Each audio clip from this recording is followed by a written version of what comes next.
Kendo Podcast episode 187. In this episode, I want to ask you what you're training at the dojo.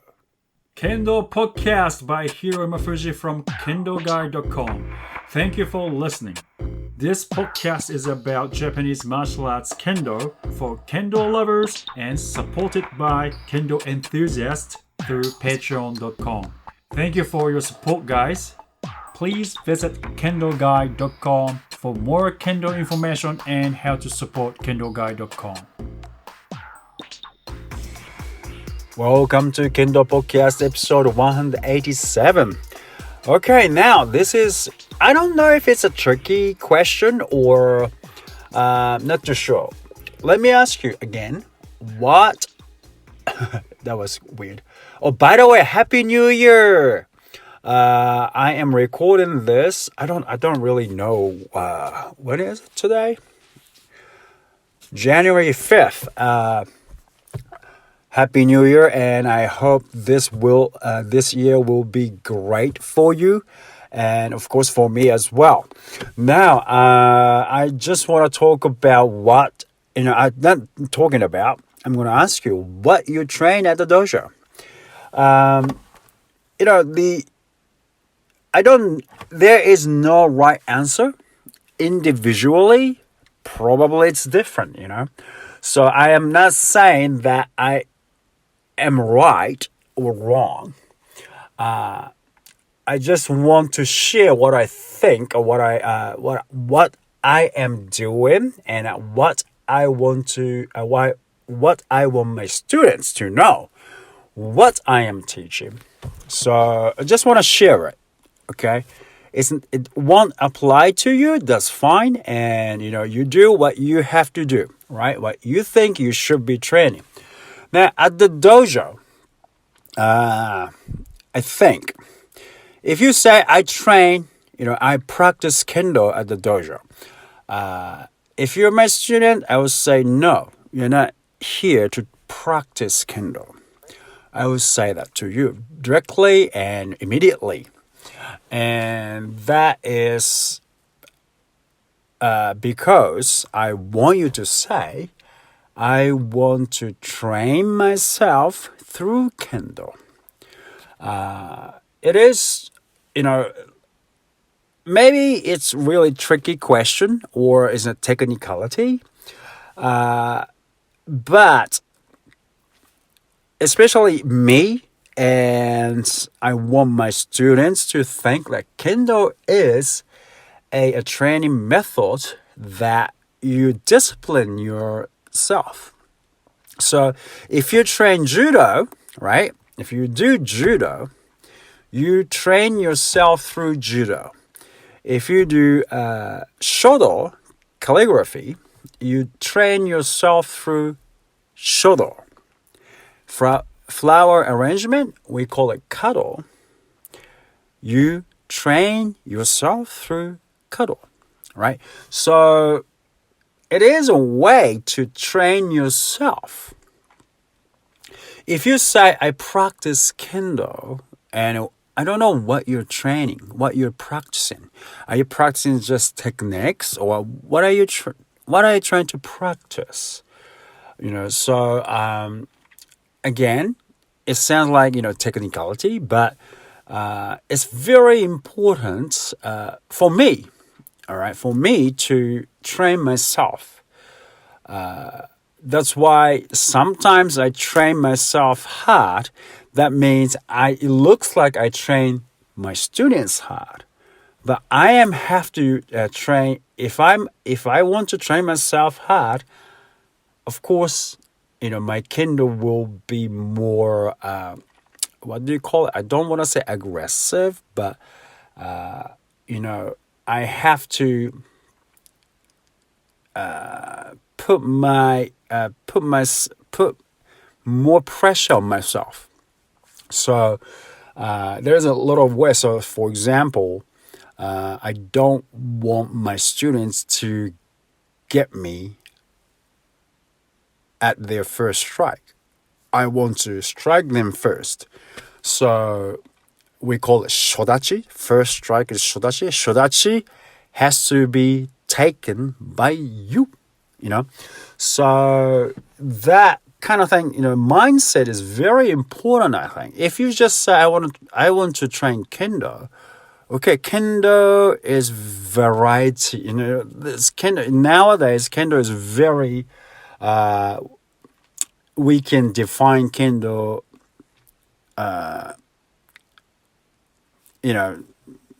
broadly. For example, for younger people, shiai, competition is more important, maybe. For like older people, it's more, it's more philosophy. Maybe philosophy is more important to them. Or, challenging yourself is more important. I don't know what you train Kendo for, and then I have no, it's up to you. Okay, so I don't go against anyone listening to this podcast. All I'm saying is I want to train myself through Kendo, and then that is the concept of Kendo. Kendo is to discipline human characteristic through the through the application of the principles of the sword. So, that is, if that is the concept of Kendo, I think I want to train myself through Kendo. So nothing more than that, nothing less than that. And Shia is included in it. And Kata is included in it. And of course, Shinai Kendo is included in it. So, and then, I don't, a lot of people think that they if they like doing Kendo, that's fine, right? Fine. And learning new skills, techniques is very important in Kendo. So you can develop your Kendo. That means, you are reaching to the next level. And if you have more varieties of techniques, your opponents have to go beyond that, right? So this is very important, especially if you're young. Younger people should know a lot of techniques, but because when you get older, it's hard to learn new techniques, especially those adult Kendoists who started Kendo in their late 20s, 30s, 40s. It's very hard to develop new skill sets.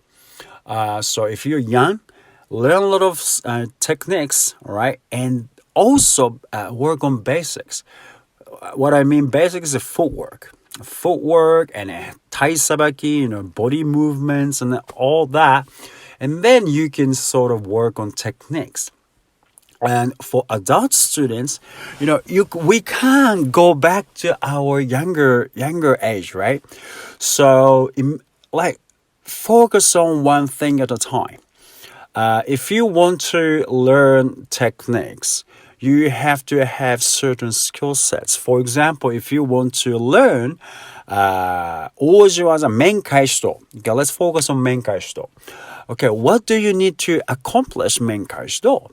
Okay, so you have to have a good, sense of good distance and sense of when your opponent is coming, and sense of attracting your opponent to strike your man, right? You have to know how to do it.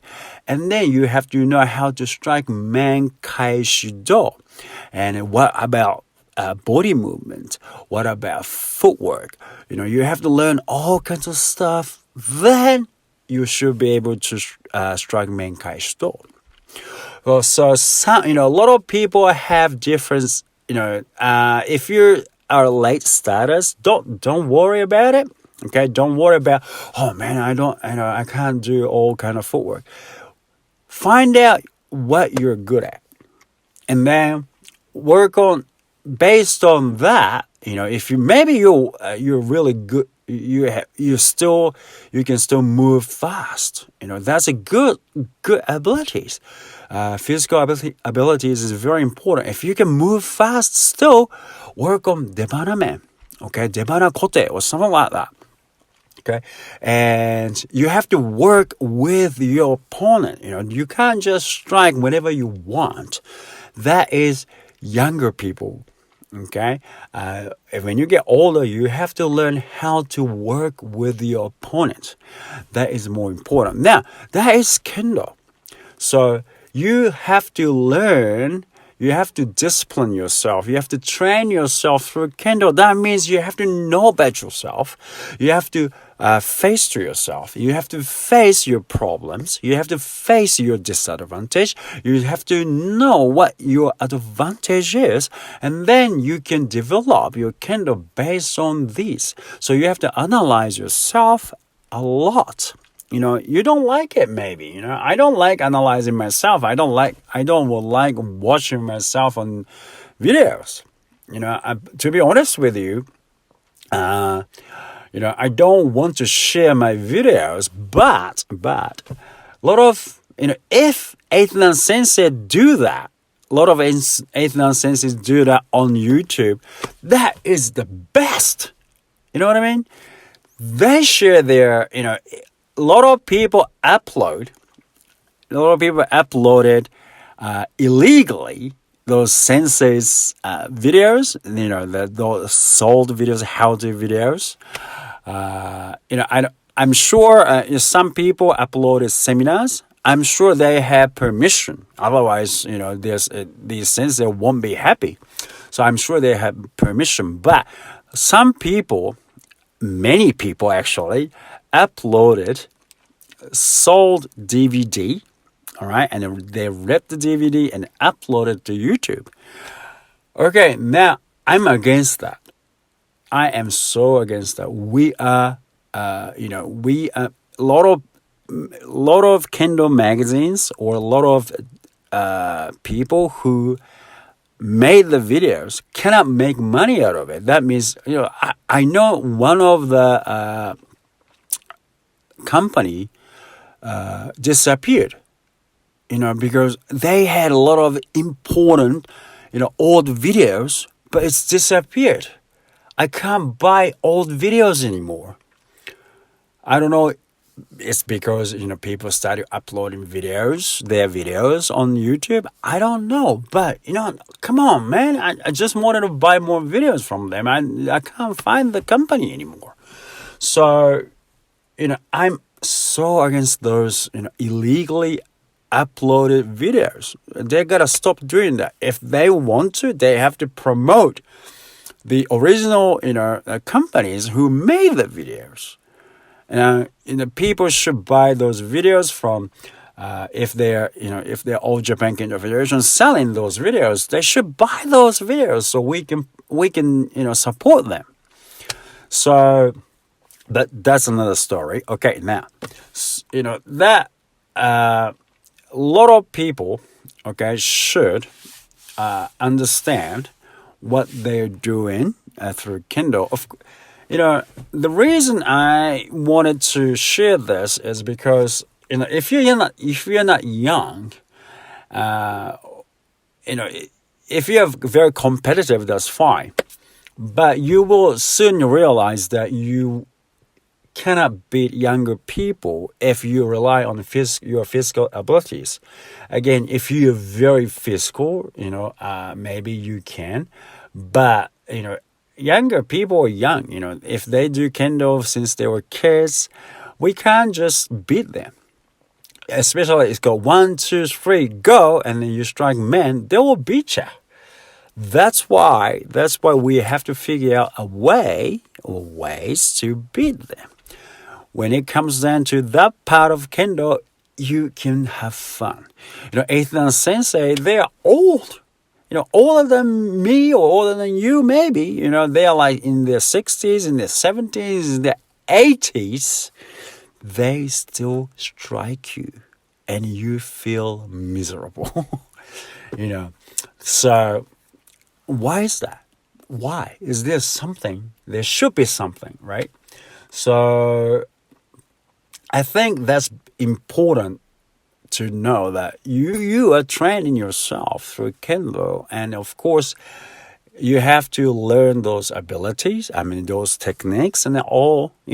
I'm not against learning those techniques, but still, I think a right attitude is the start.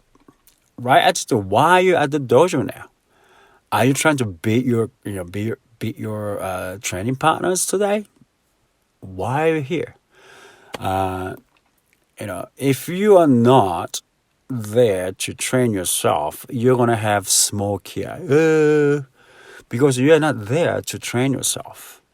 Maybe you're there because you probably think you're supposed to be there, or your parents told you to be there, or I don't know.